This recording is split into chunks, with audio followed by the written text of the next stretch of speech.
देश भर के आदिवासियों को नागपुर में आमंत्रित करने के लिए सभी प्रभावशाली सामाजिक कार्यकर्ताओं को आमंत्रित करने के लिए विकास ब्रिगेड और आदिवासी विचार मंच के साथियों को हम धन्यवाद देना चाहेंगे। और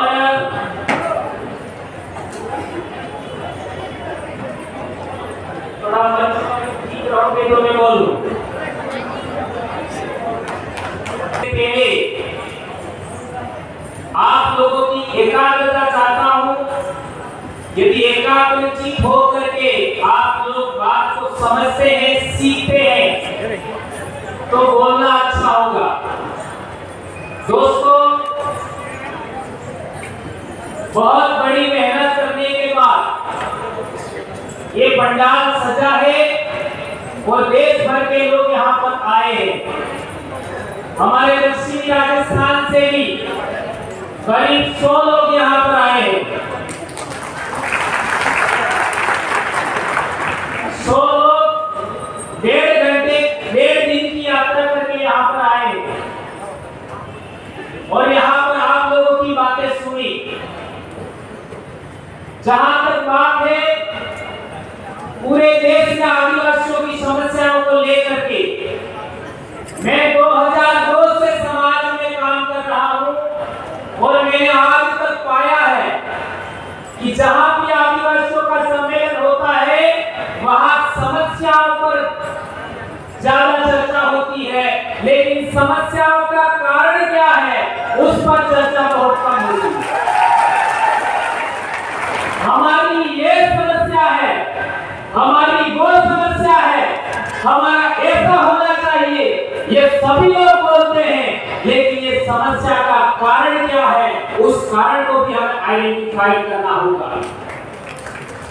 अभी हमारे उत्तर प्रदेश के भाई ने बोला था कि क्या इस देश में आदिवासी आजाद है, तो मैं कहना चाहता हूं कि 1950 तक तो हम लोग आजाद थे, लेकिन आज आजाद है नहीं है, यह सोचने का विषय है। ऐसा मैं इसलिए कह रहा हूं कि आज देश के अंदर सच बोलना कठिन हो गया है, सही बात कहना कठिन हो गया है, न्यायप्रिय बात करना कठिन हो गया है। देश में जो भी व्यक्ति सच बोलने की हिम्मत करता है उस आदमी को दबाने की कोशिश होती है। ये बात हो रही है आप देश भर। यदि आप सिंगारी के आदिवासियों को बचाना चाहते हो तो सबसे पहले हम आदिवासियों को एक जगह इकट्ठा होने के लिए हम लोगों को कोशिश करनी चाहिए। और यह काम एक दिन के कार्यक्रम में संभव नहीं है।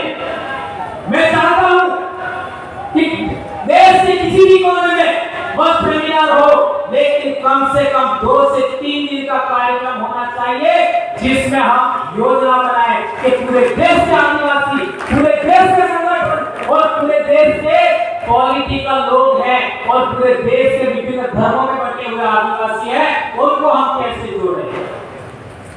संगठन बनाना आसान है, संगठन चलाना मुश्किल है। कोई भी संगठन देश में आदिवासियों का 4 साल से ज्यादा प्रभावशाली नहीं रहता। उससे पहले उस संगठन को खत्म करने की योजना चलती है और लोग फिर निराश होकर के दूसरा संगठन खड़ा कर देते हैं। ऐसा हमें नहीं करना। जो भी संगठन करता है अभी तक काम किया समाज के लिए 5 से 10 साल किया, उन संगठन कर्ताओं का अनुभव को हमें आगे बढ़ाना चाहिए। जहां तक सतीश जी पेंगाम का सवाल है, इसी नागपुर की धरती पर हम लोग पहली बार एक सम्मेलन के अंदर 2013 में मिले थे।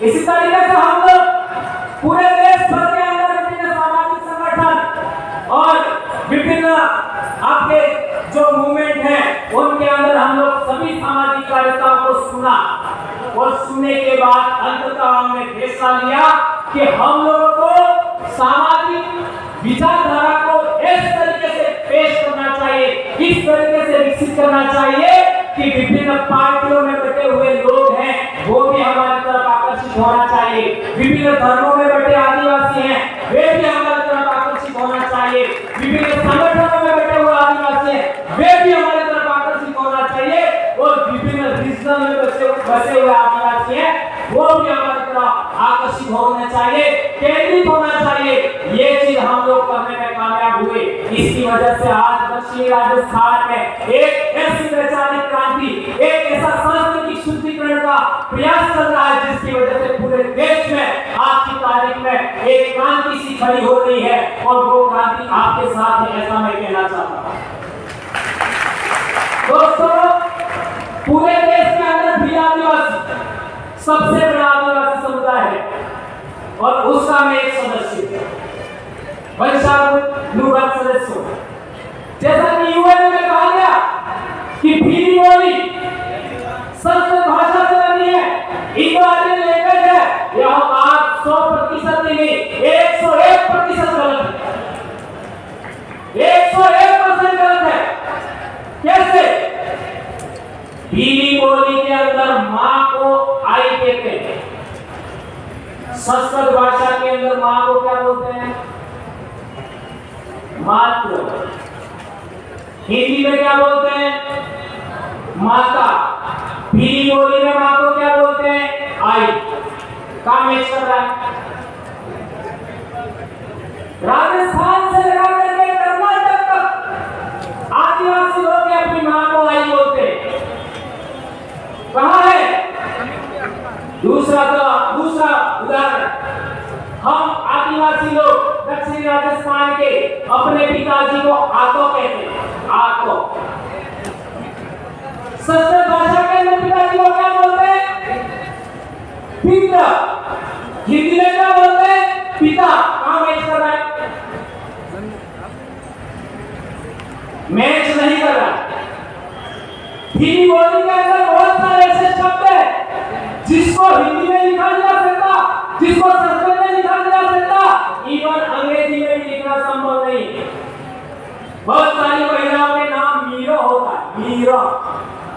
मीरा को आप हिंदी में नहीं लिख सकते, अंग्रेजी में नहीं लिख सकते, संस्कृत में नहीं लिख सकते। इसी तरीके से दो नदियां या दो नाले मिलते हैं, उस जगह को बेल कहते हैं। बेल। बेल शब्द को आप हिंदी में नहीं लिख सकते, संस्कृत में नहीं लिख सकते, अंग्रेजी में नहीं लिख सकते। कैसे कह सकते हो आप भीली बोली है, वह संस्कृत भाषा से निकली है या फिर इंडो-आर्यन लैंग्वेज है? और एक इंपॉर्टेंट बात कहना चाहता हूं कि हमारी बोली के अंदर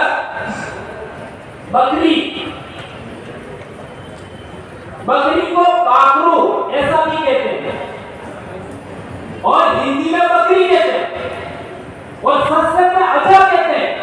तो ऐसे शब्दों का चयन करके बाकरू बकरी, ऐसा शब्दों का चयन करके लोगों ने कहा होगा कि भीली है वो इंडो-आर्यन है या संस्कृत से निकली है, ऐसा कहा होगा। तो मैं आपको कहना चाहता हूं, मेरी अनपढ़ मां जो कभी स्कूल नहीं गई, वो बकरी का ये दो शब्द इस्तेमाल करती है, बाकरू और साओ।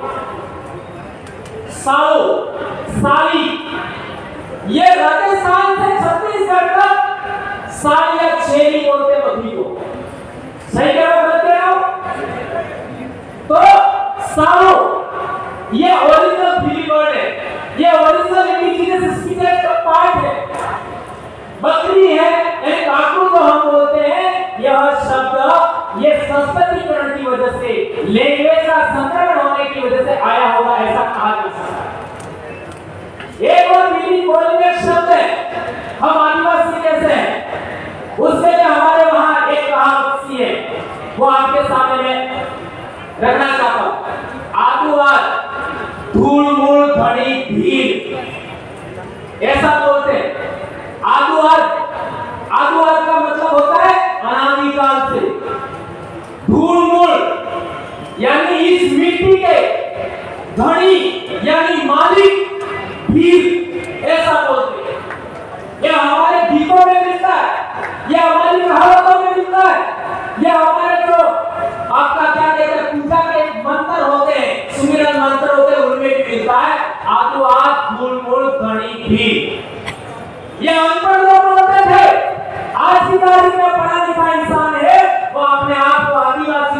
शर्मा सकता है, लेकिन अनपढ़ आदिवासी थे इस शब्द को बोलते थे। इसी तरीके से एक और उदाहरण मैं गोली पर ज्यादा बोलना चाहता हूं। एक और उदाहरण, गाय को गौ कहते हैं, हिंदी में गाय कहते हैं, हमारी बोली के अंदर गाय बोलते हैं। काम मैच कर रहा है। भैंस, भैंस को बोलो संस्कृत भाषा में महिष बोलते हैं, हमारे डूबी बोलते हैं। काम मैच करना बताइए। एक भी शब्द ऐसा नहीं है भीली बोली का जो इंडो आर्यन लैंग्वेज से मिल सकता है। कुछ शब्द जो उनकी बोली के हमारे बोली में आ गए, उन शब्दों के आधार पर इन लोगों ने ऐसा बोला है। तो ये मैं कहना चाहता हूं कि कोई बंदा ये कहता है, ये साबित करना चाहता है कि भीली बोली इंडो आर्यन लैंग्वेज है, वो संस्कृत से निकली है, वो पहले भवरलाल परमार से डिबेट कर ले, ये खुला चैलेंज है। 2,500 शब्दों का मैंने भीली बोली का शब्दों को तैयार किया, 2,500 शब्दों का, और बहुत सारे शब्द ऐसे जैसे च, छ, श, अक्ष, तर, य, ये शब्द हमारी भीली बोली में होते ही हैं और इनके बगैर संस्कृत भाषा नहीं लिखी जा सकती। ये बात ध्यान रखनी होगी। संस्कृत भाषा 10वीं सदी से पहले है या नहीं है, इस पर भी प्रश्नवाचक चिन्ह है। भारत देश के अंदर शिलालेखों में, भारत देश के अंदर साहित्यों में प्राचीनतम उल्लेख मिला है वो पाली प्राकृत भाषा का मिला है, और प्राकृत भाषा से ही मराठी बनी है, प्राकृत भाषा से ही गुजराती बनी है। ये बात हमको ध्यान में रखना होगा। एक बात और, जो लोग भीली बोली के शब्द बोल नहीं सकते, जो लोग भीली बोली के शब्द बोल नहीं सकते, जो भीली बोली के शब्दों का अर्थ नहीं जानते, जो लोग भीली बोली को समझ नहीं सकते, वो कैसे कह सकते हैं कि भीली इंडो आर्यन है या आदिवासी स्पीचेज है व इंडो आर्यन स्पीचेज से निकली है। तो दोस्तों, टाइम का हमारे पास लिमिट है, बोलने के लिए बहुत सारी बात है, लेकिन आज इस पंडाल से, इस ग्राउंड से, नागपुर से एक बात लेकर के हमको जाना है कि हम लोग आने वाले पीरियड में 2 से 3 दिन का एक पूरे देश से आदिवासियों का योजनाबद्ध तरीके से जन जागरण करने के लिए, वैचारिक एकीकरण करने के लिए, सांस्कृतिक शुद्धिकरण करने के लिए हम लोग योजना बनाएंगे। ऐसा मैं आह्वान करता हूं और सतीश जी से कहना चाहता हूं, इस तरीके का रोडमैप और सभी कार्यकर्ताओं को रोडमैप बना करके सबको पुनः इसी नागपुर की धरती पर आह्वान करना चाहिए। हम लोग पिछले 13 सितंबर को 100 से 150 लोग छत्तीसगढ़ रायपुर गए थे। यदि ये अनाउंस पहले हो जाता तो ये जितनी संख्या दिख रही है इतनी अकेले राजस्थान से होती, अकेले राजस्थान से। इतनी सी बात मैं कहना चाहता हूँ। धन्यवाद। जय जोहार। एक नारा हो जाए, जय जोहार का नारा है।